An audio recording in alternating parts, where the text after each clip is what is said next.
Like and subscribe and click the bell icon to get new video updates.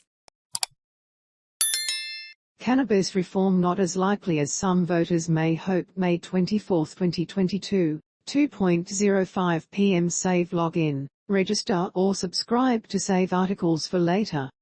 Share normal text size, larger text size, very large text size. Federal election 2022 full election results. ALP 75, LNP 57, N10, GRN 30, TH 276 seats needed for a majority fall still to call. 76.64% counted. Updated May 27, 2022. 7.51 and one of the surprising results from the federal election was a record vote for Legalise Cannabis Australia, a minor party previously known as the Help End Marijuana Prohibition, HEMP, party.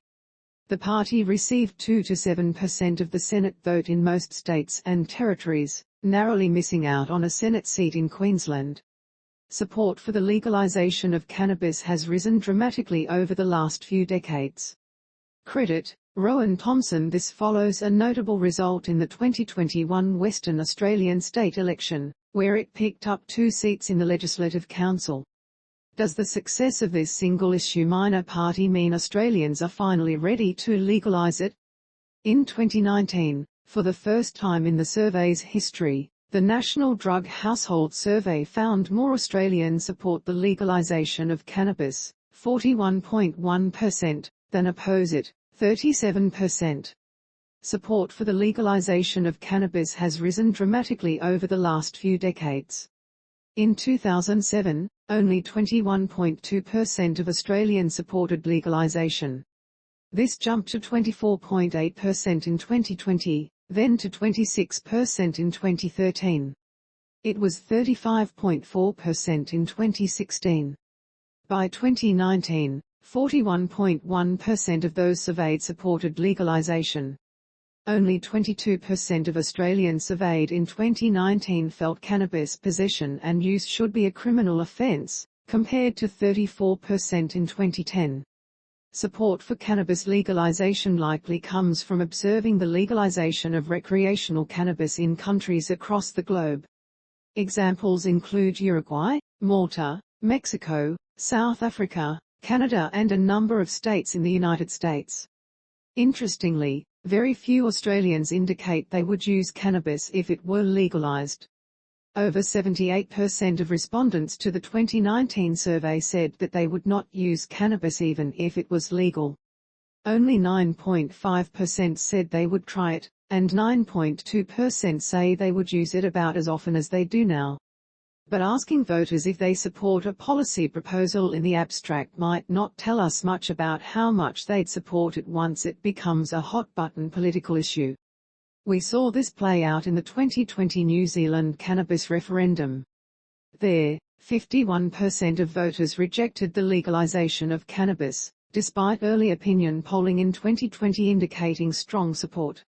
As the cannabis legalisation debate became a greater topic of discussion, support for legalisation gradually narrowed and finally flipped right before voting day. In the end, New Zealand narrowly voted no. Opponents argued a normalisation effect could encourage teenagers to start using cannabis or that there would be more drug-affected drivers on the road. Some argued there would be unpredictable effects of lung health and mental health. There is mixed evidence for each of these propositions, but the debate itself made voters more cautious about change. One of the big lessons from the last few decades of cannabis law reform is voters prefer a gradual and measured approach to drug liberalisation. Voters need to be convinced the legalisation of currently illicit drugs will successfully reduce health and social harms.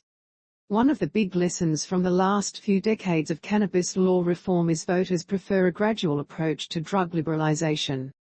Credit iStock One academic analysis of the failure of the New Zealand referendum noted the proposed bill failed to address voter concerns about potency, reducing the black market and the normalisation of cannabis. A libertarian-style argument in favor of cannabis legalization focused on the freedom to choose is unlikely to shift voters already concerned about the harms of legal substances such as alcohol and tobacco. A more moderate approach, centered around harm reduction and best practice regulation, is more in line with the values of voters. Jumping straight from a criminalized environment regarding cannabis towards full legalization may also be too fast for some voters. A gradual change of policies regarding cannabis is more likely to have support.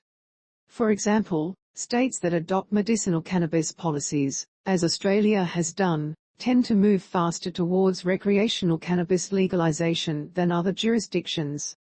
One intermediate step, which has already occurred to varying degrees in the ACT, Northern Territory and South Australia, is the decriminalisation of the possession and use of cannabis. There has been strong consistent support for the decriminalisation of cannabis in all states and territories in Australia for a number of years now. Decriminalisation provides a good introductory step towards treating